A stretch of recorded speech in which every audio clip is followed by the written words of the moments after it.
Bonjour à toutes et à tous, bienvenue sur le nouveau webinaire d'AP System. Donc je me présente déjà, Sylvain Delcamp, je suis le responsable commercial France et j'ai l'immense privilège d'être accompagné donc par Cyril Da Silva. Bonjour à Bonjour vous. Cyril. Donc Cyril qui est notre formateur France. Voilà, on est également accompagné par Stéphane. Bonjour Stéphane. Bonjour à tous. Donc Stéphane qui est notre responsable commercial Europe sur la partie stockage CNI, puisqu'aujourd'hui on va également vous parler du stockage CNI à la fin et Stéphane pourra vous en parler. Sachant que c'est un webinaire vraiment dédié au stockage, je vous présente aussi José Goncalves. Bonjour José. Bonjour à tous. José qui est notre spécialiste batterie, basé en France et pour toute l'Europe. Voilà, ce webinaire effectivement sera vraiment dédié à l'offre de stockage, batterie, que ce soit résidentielle, tertiaire et industrielle. L'agenda de la présentation, donc déjà on va vous présenter ou vous représenter AP System, pour ceux qui nous connaissent déjà ou pour ceux qui veulent nous redécouvrir. On va vous présenter la gamme de produits AP Storage et après on va rentrer dans la technique avec Cyril sur les modes de câblage, les modes de fonctionnement. On va faire un focus sur certains projets puisqu'aujourd'hui on a beaucoup de projets basés en France, les prérequis pour le chiffrage, les références et à la fin bien évidemment on pourra revenir et reformuler certains slides qu'on vous a présentés et puis questions-réponses. Allez, pour vous présenter ou représenter AP System, donc AP System créé en 2010, on a plus de 400 salariés répartis dans le monde, on a dépassé les 166 brevets. Pour parler des certifications, bien évidemment, ISO 9001 ou 27001, hein, pour prendre en exemple juste le 27001 qui est toute la certification des data hébergées sur nos serveurs, hein, donc bien évidemment, c'est des choses qui sont tracées et certifiées. On a dépassé les 600 000 installations dans le monde, sachant que 40% de ces installations sont basées en Europe. Donc AP System est très présent en Europe et surtout en France. On est présent partout dans le monde. Coté en bourse depuis 2022, donc société cotée en bourse, donc hyper important puisque ça veut dire qu'on est audité, nos résultats sont publiés. Bien évidemment, ça veut dire aussi qu'on doit s'améliorer sur certains sujets, notamment tout ce qui est côté usine, fabrication, logistique, etc. Pour les gammes que vous connaissez, puisque bien évidemment AP System, fabricant de micro-onduleurs multimodules, on a lancé les gammes phares, qui sont les DS3 et QT2. Mais évidemment, cet après-midi, nous aurons le webinaire sur les micro-onduleurs, donc c'est pas à part au webinaire de cet après-midi sur la partie. Le DS3 et le QT2, qui sont les produits phares, micro-onduleurs monophasés. 2025-2026, on a eu des prix en termes d'innovation sur nos produits. 2025, on a fêté nos 15 ans d'existence. En 2025, on a lancé le QS2, c'est un micro 4 entrées qu'on vous présenterai cet après-midi aussi. En 2025, c'est effectivement Stéphane qui nous en parlera à la fin de ce webinaire. Donc on a lancé l'offre de stockage CNI. Et en 2026-2027, la nouveauté, ça sera un micro-onduleur 1 pour 1, le S3. Allez, à propos d'AP System, donc comme je disais, fondé en 2010 à la Silicon Valley. Donc bien évidemment, hein, AP System, c'est un spécialiste et un fabricant dans la conversion d'énergie pour le photovoltaïque et notamment les solutions LMNPLE, donc micro-onduleurs multimodules, avec toutes les technologies embarquées pour la conversion d'énergie au niveau du module photovoltaïque. La R&D, bien évidemment, est restée toujours aux États-Unis et nos usines sont basées en Chine et au Vietnam. Après, on a des agences présentes partout dans le monde et notamment en Europe, à Amsterdam, et en France, on a nos bureaux qui sont à côté de Lyon. La chose qui est hyper importante, c'est que notre président AP System est français, il est basé à Lyon, et donc c'est une des forces d'AP System, c'est d'avoir des équipes dédiées en France pour toute la partie support technique et la partie avant-vente et après-vente. AP System est classée deuxième entreprise la plus rentable dans le monde du photovoltaïque et dans la conversion d'énergie. Ça c'est hyper important puisque ça veut dire qu'AP System est là déjà depuis 15 ans et sera là encore pendant très longtemps. Notamment vu qu'on a des produits qui sont garantis pendant 25 ans, il faut qu'AP System puisse rester rentable et puisse rester sur le marché pendant toutes ces années. Donc ça c'est hyper important. Puis en termes de SAV et de maintenance des produits, puisque c'est des produits monitorés, il faut qu'on soit toujours présent pour accompagner nos installateurs et les clients. Allez, on va rentrer dans le du sujet sur la partie stockage, donc vraiment sur les solutions de stockage pour le photovoltaïque déjà résidentiel et petit tertiaire. Alors pourquoi installer un système de stockage, déjà, il y a plusieurs raisons et il y a plusieurs besoins. Le premier besoin, bien évidemment, c'est d'augmenter la rentabilité d'une centrale photovoltaïque existante. Donc là, P-System va avoir vraiment un gros avantage, c'est d'aller voir justement client avec une centrale photovoltaïque et leur proposer une solution de stockage. Deuxième intérêt,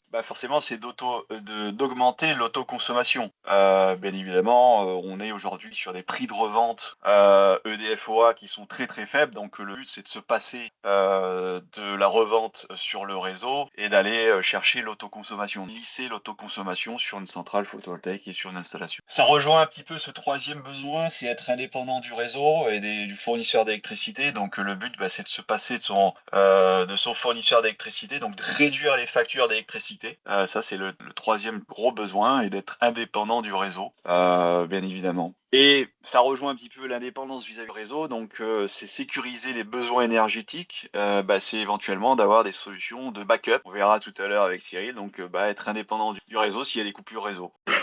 Alors, j'ai les domaines d'application avec AP System. Effectivement, il y en a plusieurs. On est hyper flexible et hyper évolutif. Donc, le premier domaine d'application, c'est toutes les installations neuves, toutes les installations à venir. Donc, on va pouvoir s'adapter avec des solutions de micro-onduleurs AP System et une solution de stockage AP Storage. L'autre domaine d'application qui est hyper intéressant avec AP System, c'est les installations déjà existantes, que ce soit en AP System ou autre. On va pouvoir rajouter la brique. Donc là, on a un parc installé chez AP System hyper conséquent. Donc le gros avantage pour vous, installateurs, c'est d'aller voir tous vos clients et de leur rajouter la brique. Donc ça, c'est la partie, on va dire, domaine d'application, écosystème full AP System. Et vous avez aussi les domaines d'application qui est des installations photovoltaïques sans AP System. C'est-à-dire que vous pouvez aller voir tous vos clients qui sont déjà équipés d'installations photovoltaïques ou pas, avec d'autres de conversion d'énergie, onduleurs de chaîne, des micro-onduleurs d'AP System et des micro-onduleurs d'autres marques. Ça, c'est hyper intéressant. Donc installation réseau neuve avec tout type de conversion d'énergie, et puis installation réseau rétrofit, donc d'aller voir tous vos clients qui sont déjà équipés d'installations photovoltaïques, des micro-onduleurs d'autres marques ou d'onduleurs d'autres marques, et de rajouter la brique AP Storage. Voilà, donc ça c'est les domaines d'application. Peut-être Cyril, tu vas nous en parler un peu plus en détail.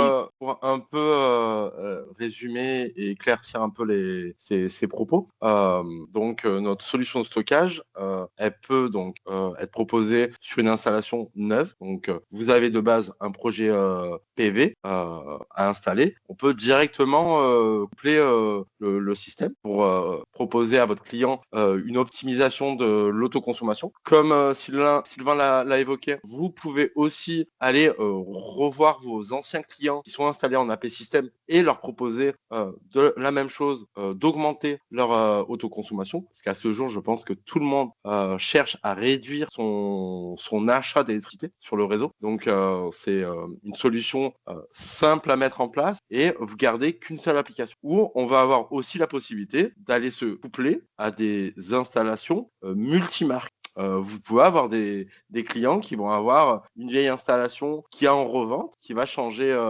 de système, qui est en fin de contrat, ou des gens qui ont 2-3 installations en revente, en autoconsommation et revente de surplus. Et vous pouvez, avec ce produit, récupérer tout le productif. Alors déjà, avoir une possibilité d'avoir qu'une seule application qui va donner un total général de tout ce qui est produit, et d'aller stocker le courant au lieu d'aller directement le revendre à différentes tarifications. Et surtout à ce jour, le revendre à 4 centimes et moins, ça devient de moins en moins pertinent. Donc, c'est une solution qui est vraiment hybride dans le sens où vous n'êtes pas obligé de rester sur un produit déjà installé en AP System. Ça peut être différentes installations et même différentes petites installations. On pourrait imaginer 2-3 kilos déjà installés dans différentes marques. C'est compliqué d'avoir un retour d'information général de toute l'installation. Donc, voilà, c'est une des possibilités aussi qu'on peut vous proposer avec l'AP Storage. C'est un peu toutes les informations qu'on va avoir et qu'on vous présente aujourd'hui.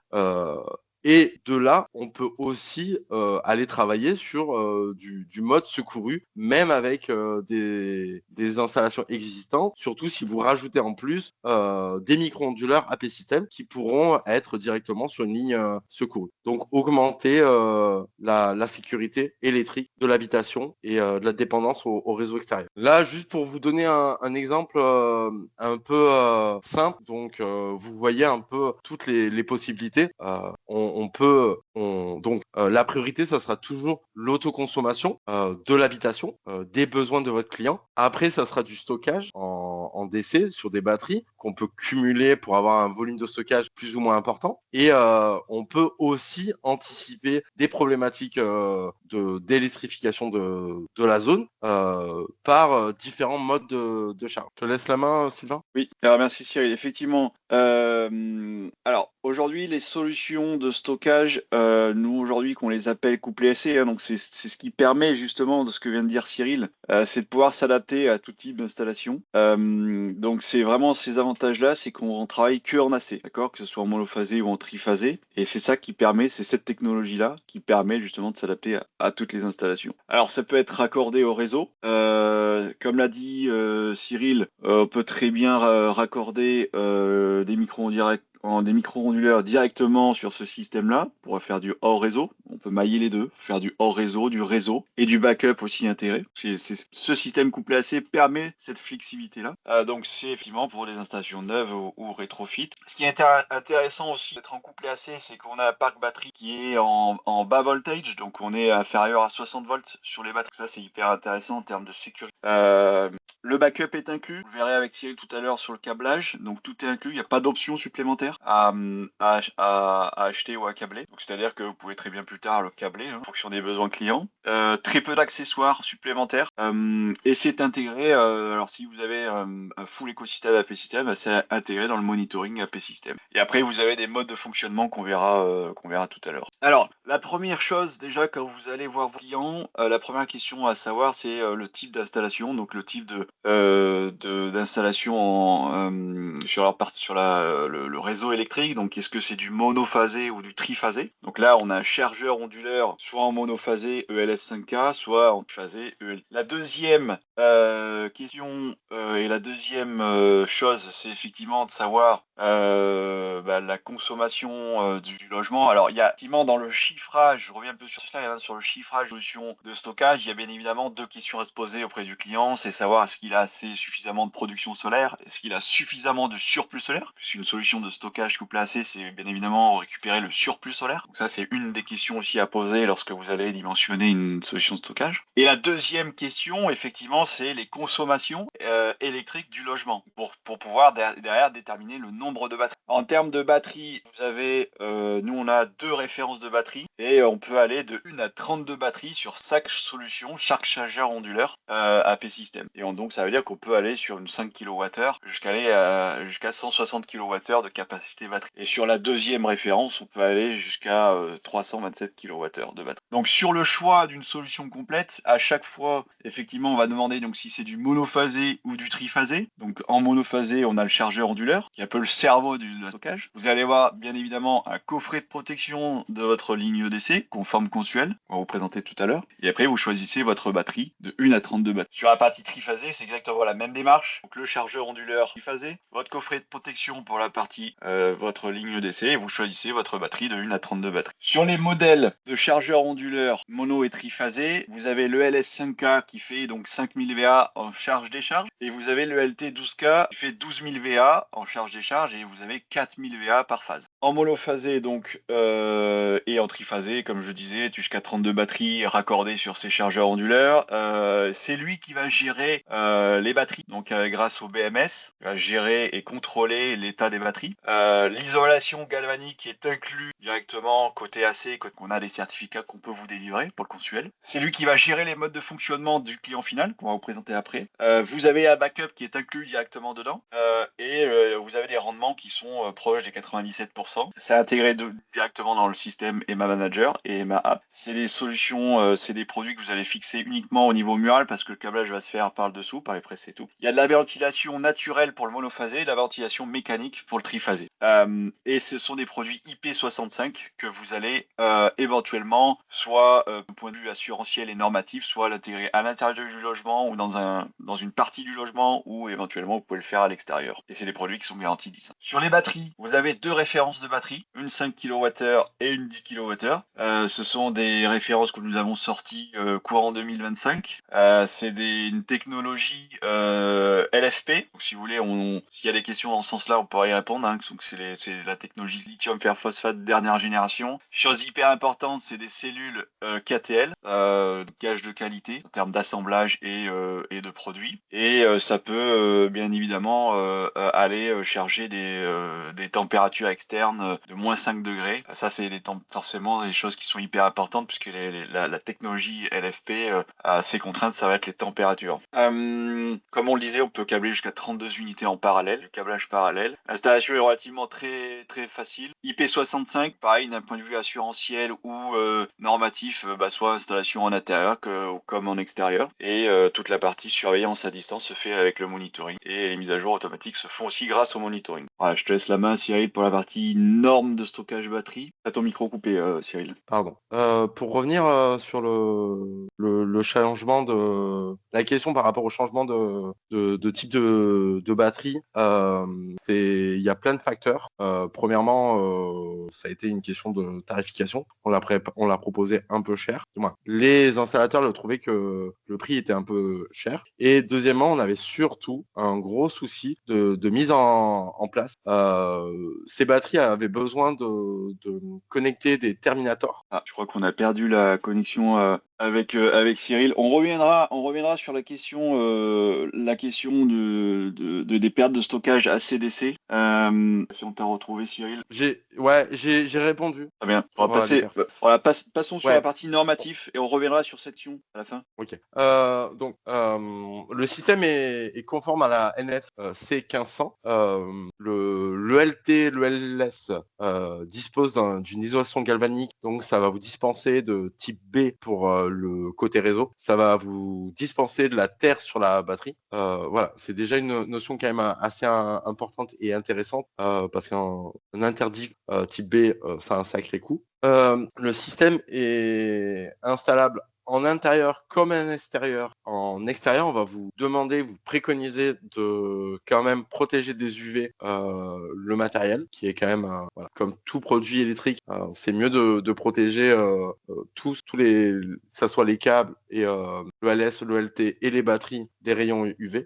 Et après, on va avoir une notion de volume de stockage. Suivant le volume de stockage, ça va être plutôt un souci d'assurance. En dessous de 15 kg, en général, les assurances vont pas poser de soucis. Surtout que là, on est en très bas voltage. Au-dessus de 15 kg, on peut avoir des recommandations de l'assureur de votre client. Donc, c'est des notions quand même à prendre en compte et se renseigner sur comment l'installer et comment bien l'assurer. Là, je vais vous laisser avec Sylvain pour cette partie. J'ai un petit souci technique, désolé. Pas de souci, pas de problème.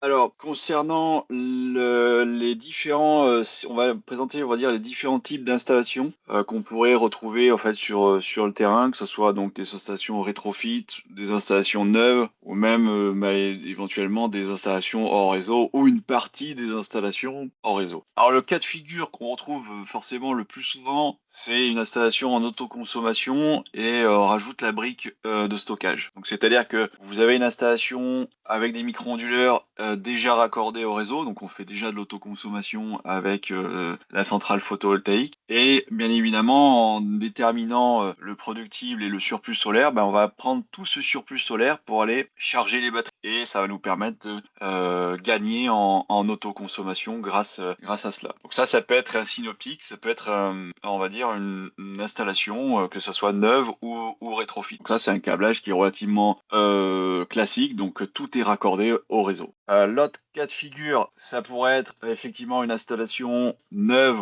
ou déjà existante qui est raccordée au réseau, donc exactement la même démarche que ce que je viens de vous présenter. L'avantage, c'est qu'on a la possibilité éventuellement de faire des extensions d'installation si on n'a pas assez de productibles sur la partie PV, pas assez de surplus. On peut faire des extensions d'installation raccordées au réseau, mais là l'avantage avec ce système-là, c'est que si on veut maximiser l'autoconsommation grâce au système de stockage, et donc gagner en rentabilité sur la partie stockage, ben, on a la possibilité de faire une extension d'installation photovoltaïque, mais celle-ci sera décorrélée du réseau et on pourrait la mettre hors réseau, raccordée directement au chargeur onduleur, et ce qui nous permettrait d'avoir vraiment une part productive pour le système de stockage. Et ça en plus a un double intérêt puisque le moment où vous avez une coupure de réseau, et ben cette extension d'installation, vu qu'elle est raccordée hors réseau, elle va continuer de produire même en cas de cure EDF. Ça c'est hyper intéressant, donc on peut mailler grâce à ce système de stockage, en fait on peut vraiment faire ce qu'on veut dans le but toujours d'aller chercher l'autoconsommation et la rentabilité et donc de réduire les factures EDF de votre client. Et la troisième solution qu'on va retrouver forcément moins souvent, c'est le hors réseau total, c'est-à-dire que la centrale photovoltaïque est hors réseau et c'est le système de stockage qui va le gérer. Donc là forcément, dès qu'il y a une coupure EDF, donc déjà on est sûr qu'une continuité de production, mais aussi on est sûr d'avoir forcément de la charge batterie grâce au PV. Voilà, tout ça pour vous dire que dans chaque cas, vous allez pouvoir rajouter une solution de stockage auprès de vos clients. Allez, on va passer sur la partie câblage à toi, Cyril. Tu vas nous parler du câblage sur les chargeurs onduleurs. Ton micro, Cyril, qui est coupé. Merci, Cyril. Ouais, désolé, j'ai petit souci Pas de technique. souci. Déjà, dans un premier temps, on va voir l'affichage du chargeur, que ça soit ELS ou ELT. Donc, vous aurez une indication en façade pour vous indiquer si tout va bien, si c'est en train de charger, si c'est en train de décharger, si vous avez une alerte. Voilà, c'est déjà juste une première indication qui est directe et qui peut être pratique si vous n'avez pas l'application devant vous. Concernant là, on vous présente un câblage d'un ELS 5K. Donc en première partie, vous aurez la partie qui est plutôt du côté DC, donc le branchement des batteries, le plus, le moins. Juste à côté, vous aurez un disjoncteur sectionneur 63 ampères pour la partie réseau. Vous venir vous connecter en tête de réseau de votre client. Pour suivant, on aura donc le mode backup, donc la partie secourue que vous souhaiteriez connecter, à savoir qu'on ne peut pas secourir toutes les puissances possibles. On a quand même une limite qui est indiquée dans la fiche technique du produit, que ce soit en ELS, en ELT. Donc vous allez avoir la partie bornier pour ajouter un générateur, où nous on va plutôt parler des lignes micro-onduleurs qui vont être sur le côté secouru, qui vont vous permettre d'avoir quand même une production photovoltaïque si demain vous avez une coupe.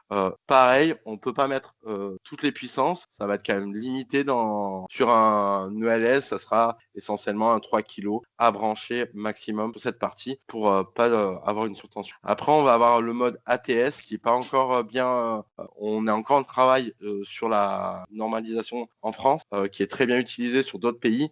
C'est plutôt le côté, on voudrait rajouter en plus un générateur et on aurait une possibilité de l'enclencher juste à côté, vous aurez la carte de communication. Donc, vous aurez le côté, le câble CAN de la batterie communiqué avec le chargeur et vous aurez les torts de mesure de ce côté. Et là, on a un EQC qui est spécifique au stockage ELS, qui est pas du tout le même que vous allez retrouver sur un EQ en PV. Voilà. C'est une notion très importante. L'EQ pour le PV doit toujours être présent si on est sur une installation AP système et l'EQ stockage est différent. Donc là, on revient en détail sur la partie communication. Donc vous avez cette petite carte à l'intérieur.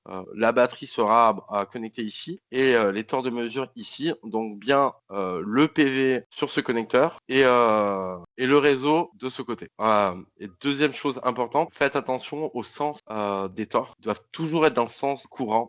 Donc ça veut dire là on va estimer que c'est le réseau extérieur. On aura le 500 milli qui sera ici, le coffret général de la maison qui va être de ce côté-là. Donc vous mettez bien la pince côté réseau plus près du 500 avec la flèche qui montre la direction du coffret. Et pareil pour la tour de mesure côté production, ça sera toujours au plus près de la production avec la flèche qui va en direction du tableau. Donc là, on fait vraiment un focus sur le câblage pour vraiment que vous puissiez le voir. Donc on va avoir la batterie ici, le plus, le moins côté DC, le câble de CAN qui va venir directement sur la carte de communication. Derrière, vous aurez directement ça, c'est la sortie réseau avec le 63 sectionneur disjoncteur 63 ampères. Et à côté, vous aurez la zone secourue. Donc là, vous avez l'alimentation pour alimenter votre partie secourue. Et là, vous aurez la partie pour générateur. Donc c'est votre ligne secourue en micro-onduleur. Donc sur un ELS, ça sera du DS3 qui est compatible et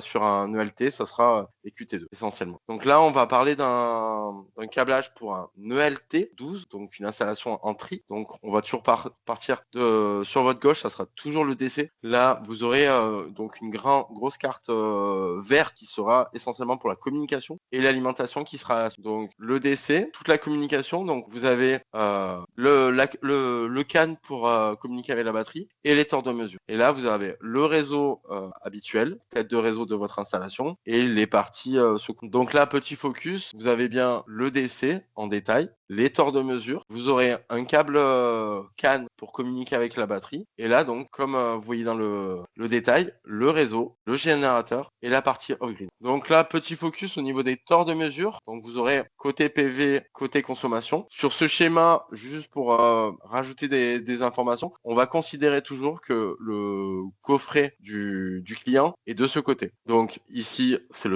la tête de réseau. Donc le 500 milli serait ici. On met les torts de mesure côté consommation, toujours avec la flèche qui va montrer le sens du courant général. Et là, votre partie PV. Donc pour repartir sur une installation neuve ou déjà existante en AP système, on va toujours garder donc l'écu côté PV. C'est les deux écus, comme je vous ai dit juste un peu plus tôt, elles ne sont pas communes. Vous avez une écu ELS et une écu PV, donc écu R ou écu C, suivant ce qui était déjà installé ou votre projet. Petite particularité au niveau de l'ELT, vous aurez un dongle de communication pour la partie Wi-Fi et Bluetooth qui sera connecté, qui est déjà fourni dans le package. Voilà. Donc les petits points clés à vérifier avant de faire une mise en service, ça sera donc les torts de mesure. C'est un indispensable pour pouvoir faire du stockage. Il faut vraiment s'assurer qu'il soit au bon endroit, bien positionné et dans le bon ordre. Que ce soit pour du mono ou du tri. Et le tri est un peu plus complexe au niveau de l'ordre des phases et de la correspondance des phases. Donc voilà. Donc il faut être vraiment vigilant. Ça peut être une vraie problématique de charge et décharge de votre installation. Et petite information pour vous faire gagner un peu de temps, quand vous faites la mise en service d'un ELT essentiellement, effectuez l'opération sans alimentation AC parce que autrement il va vouloir aller chercher toutes les mesures de chaque pince et le moindre changement sur la consommation peut mettre en erreur la mise en service et les tests. Donc on va vous conseiller de faire la mise en service sans AC qui va vous faire gagner énormément de temps. Donc l'information que je disais un peu plus tôt, le tri, il y a une séquence, donc vous avez des ordres 1, 2, 3 au niveau des phases qui sont décalées de 120 degrés. Si vous les inversez, on n'aura aucune information qui sera cohérente et on sera incapable de pouvoir charger la batterie et avoir un retour d'information fiable. Donc là, vous avez un focus sur les nouveaux systèmes de batterie. Donc vous avez la 5 et la 10 kg qui sont deux systèmes complètement différents. On ne peut pas mixer deux capacités. C'est pas faisable, que ça soit chez AP System ou autre système. On ne peut pas par principe mixer des capacités différentes sur deux batteries. C'est pas faisable. En tous les cas, vous allez détériorer les batteries. Là, on fait un petit focus sur le câblage. Donc voilà, vous avez donc votre chargeur, la batterie, le sectionneur. Donc là, pour le câblage, comme vous pouvez voir, vous avez un plus, un moins. La Terre, désolé, l'image est pas pour la France, donc faut oublier le câble de Terre. Et vous avez un simple câble CAN pour communiquer avec le chargeur. Donc en gros, vous allez utiliser le plus, le moins et juste la partie chargeur, la communication. Là, c'est un schéma. Donc là, on voit bien un coffret DC pour sectionner la batterie 5 ou 10, peu importe. Ça, c'est pour une batterie. Là, vous avez la possibilité de le faire avec un sectionneur et mettre en parallèle 2 batteries maximum. Et on peut aussi faire la même manip, mais avec un coffret DC combineur avec des barbus pour connecter 2 et plus de batteries. Donc là, c'est un des DC combiners en tri que vous pouvez voir en image. Donc, possibilité de mettre jusqu'à 4 systèmes de stockage en direct. Et si vous en combinez, on pourrait aller jusqu'à 8 directement. Voilà, il fait quand même déjà un gros volume de stockage. Je vais te laisser la main. Ouais, merci Cyril.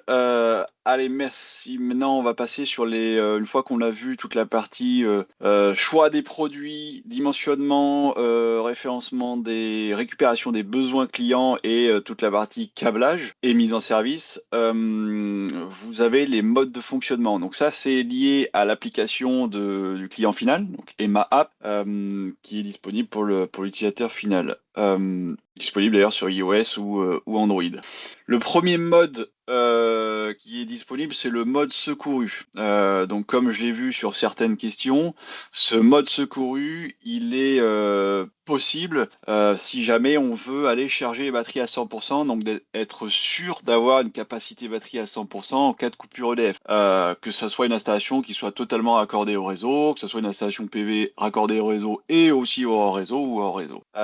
Donc là, évidemment, on va décharger les coupures EDF automatiquement sur la ligne secourue qui aurait été câblée. Et donc, bien évidemment, on détecte automatiquement la coupure EDF et puis il y a une conversion d'énergie qui se fait de manière très rapide. Je crois qu'on est inférieur à 10 millisecondes. Alors ça, c'est un mode qui est très utilisé évidemment dans les dom-tom sur les réseaux qui sont relativement instables puisqu'il va détecter très rapidement et basculer sur la ligne secourue très rapidement. L'autre mode de fonctionnement qui est hyper utilisé, hyper important, c'est le mode d'autoconsommation. Il est relativement automatique puisqu'il va détecter ce qui se passe sur l'installation en charge et en décharge. Donc dès qu'il y a un point de production sur la partie PV, il va aller charger les batteries. Dès qu'il y a des besoins de consommation, il va aller décharger dès qu'il y a des besoins. Voilà. Bien évidemment, la ligne secourue et le backup est toujours disponible, mais la différence avec ce mode-là, c'est que la capacité batterie, elle sera forcément en fonction de la charge-décharge des batteries. Donc c'est un peu plus aléatoire. Mais bien évidemment, la ligne secourue est toujours disponible si vous l'avez câblée. C'est ça la subtilité,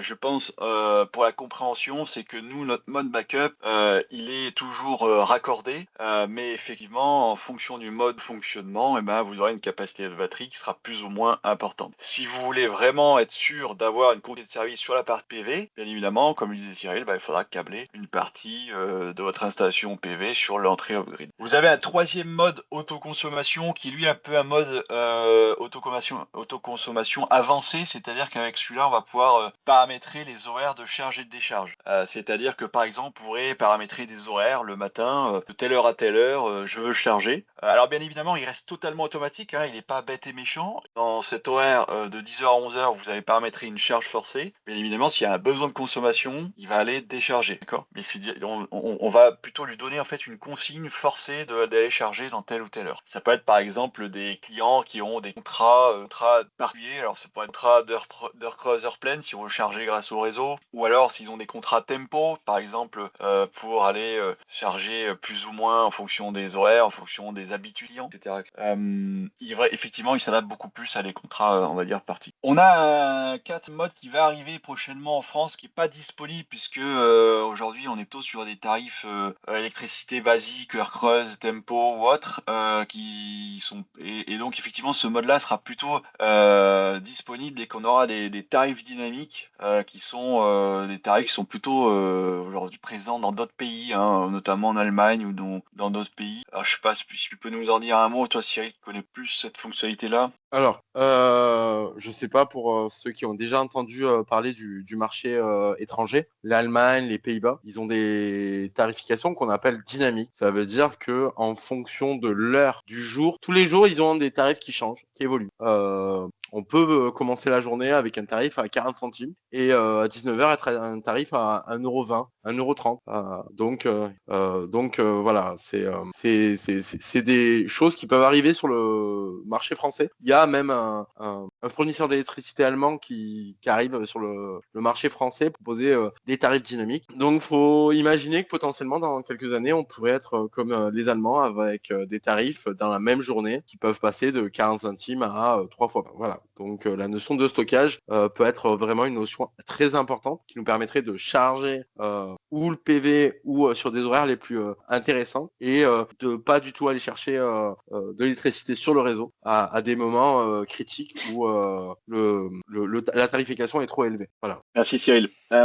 Effectivement, après, il y a d'autres paramètres qu'on va pouvoir, qui sont notamment obligatoires, hein. Il y a forcément pour le socle de sauvegarde qui est à minimum 20%. Donc ça, c'est notamment pour éviter la décharge profonde sur des batteries, puisque les désavantages, les inconvénients, on va dire, de cette technologie lithium fer phosphate, c'est les décharges profondes. Vous pouvez très bien les paramétrer de manière donc de 20% à 100% en fonction des besoins. Il y a aussi une fonction veille-réveil, c'est-à-dire que vu que c'est une conversion d'énergie, il y a une très faible consommation lors de ces conversions d'énergie, mais s'il se passe rien en charge et en décharge, il peut se mettre en veille pour éviter de consommer pour rien et se réveiller dès qu'il se passe quelque chose. Je vais laisser la main à toi encore une fois, Cyril. Tu vas nous présenter donc une fois que vous avez bien évidemment fait toutes ces démarches-là, vous allez faire le premier démarrage et la mise en service du système. Donc, une fois que vous avez fait tous les câblages, en respectant les éléments qu'on vient de vous dire, vous mettez en service, donc vous allumez votre produit. Donc, on va toujours commencer par la batterie. C'est pas une course contre la montre. Il faut prendre le temps de le faire. Plus vous allez le faire calmement, mieux ça va se passer. Donc, vous allumez tranquillement la batterie. Donc, on allume le sectionnaire DC.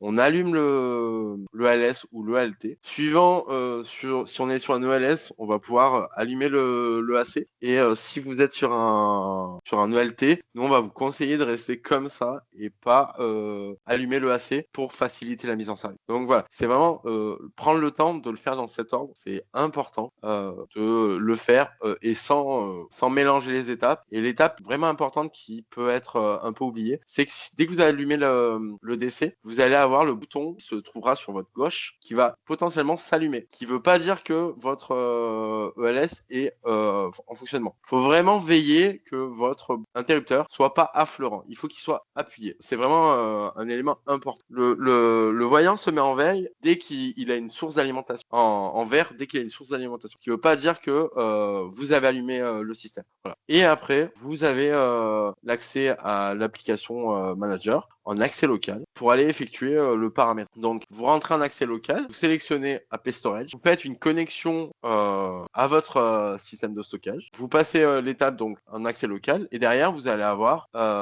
configuration de base. Quand vous allez dans les configurations de base, vous allez avoir des éléments qui sont en astérisque rouge. Ce sont des éléments obligatoires. Si vous répondez pas à cette question, peu importe vous fassiez suivant, vous n'allez pas finir la mise en service. Donc là, ça peut être faut être vraiment vigilant là-dessus, prendre le temps de répondre à toutes les questions, à minima ceux qui sont avec un astérisque rouge. Une fois que vous avez répondu aux questions, on va vous proposer de tester le produit. Si vous êtes en hors AC avec un ELT, vous allez le faire en hors réseau. Si vous êtes avec un ELS, vous pouvez le faire en alimentation AC.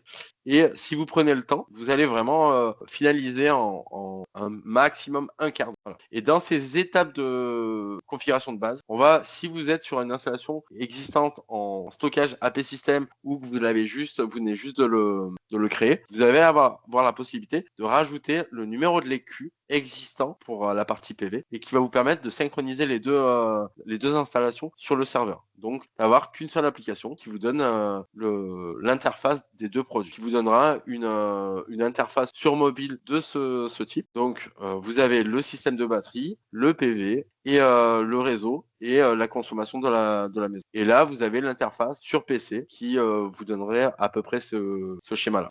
Là, je relaisse. Oui, merci Cyril.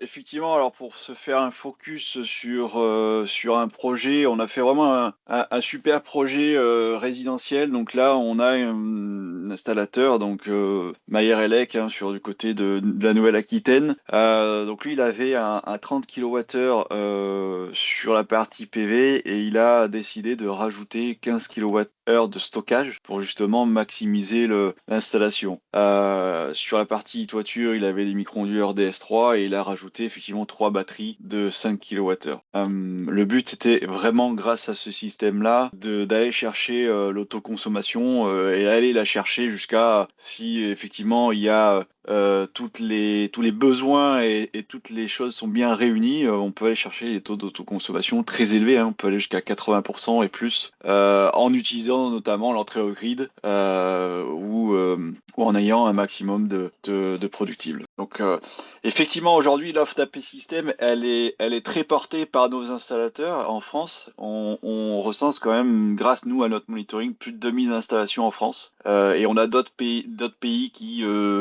aussi portent beaucoup l'offre, notamment les Pays-Bas, la Belgique et le Luxembourg. On a plus de 500 installations. Là, je vous ai fait un focus uniquement sur 3 installations, hein, 3 installations différentes, hein, que ce soit sur la région de Bordeaux ou la région drômoise avec différents types de capacités batterie. Voilà pour la présentation de stockage résidentiel, petit tertiaire, tertiaire. Et maintenant, bah, on va te donner la parole. Stéphane, tu vas nous parler du stockage plutôt CNI. Oui, bonjour à vous. On va prendre quelques mots seulement parce que je vois que le temps est déjà pas mal avancé et le sujet c'est plutôt la partie résidentielle. Moi je suis en charge donc de l'activité commerciale industrielle pour l'Europe, du développement de cette activité. Et donc on va faire juste quelques slides. En fait on va faire un webinaire qui sera dédié au CNI prochainement. Donc on aura tout le temps de passer un peu plus de temps sous cette partie-là. Il faut savoir qu'aujourd'hui nous avons déjà une offre de produits, principalement 241 kWh, à chaque fois on parle par rapport à la capacité de la batterie, le 261 également, et à chaque fois il y a une conversion, hein, donc on dit 100, 250, etc., 125, 250. On a un produit qui est à 200 kW de conversion, 400 kWh de stockage, et on a également des produits qui sont plus, on va dire, de taille plus conséquente. On répond sur des appels d'offres actuellement en Espagne sur des produits comme ceci ou ce genre de containers. Donc c'est une offre qui commence vraiment, qui a commencé fin 2025. Et si vous avez la moindre question, sur le slide avant, il y avait l'adresse, vous aurez les slides, donc de toute façon, vous aurez le contenu. Ce qui est important de garder, c'est qu'on a des produits avec du refroidissement liquide ou du refroidissement à air. On a différents taux de conversion, ce qu'on appelle le coefficient C, c'est-à-dire la puissance instantanée divisée par la capacité de la batterie, c'est-à-dire la capacité à donner de l'énergie, c'est-à-dire on vide une batterie en 2 heures, en 3 heures, en 4 heures. Différentes solutions également au niveau AC, etc. Donc pour toutes les questions, ça serait beaucoup trop long ici. Mais l'idée, c'est juste de vous dire, voilà, si vous avez des installations, souvent c'est le cas, vous travaillez sur du rési, mais vous êtes au courant d'installations un petit peu plus grosses, n'hésitez pas à revenir vers moi pour ce genre de projet. Je donne juste un petit exemple des tout premiers projets que nous installons. Là, c'est un petit projet dans le nord de l'Europe où en fait il y a une installation PV. Il y a un problème de quantité d'énergie délivrable sur le réseau à ce moment-là. Donc eux, ils arrivent à gérer, on va dire, une partie sauvegarde pour le site en cas de problématique, on va dire, de type environnemental, ou tout simplement lisser l'injection pour pouvoir continuer un petit peu plus longtemps. Donc là, ils ont installé 2 systèmes dans un premier temps. Au niveau du dimensionnement, on leur avait proposé 3. On leur avait juste demandé de couler le béton parce que ça coûtait pas vraiment très cher. Et puis finalement, effectivement, on est arrivé avec 3 systèmes à la fin et on va continuer avec ce client-là à évoluer. Voilà.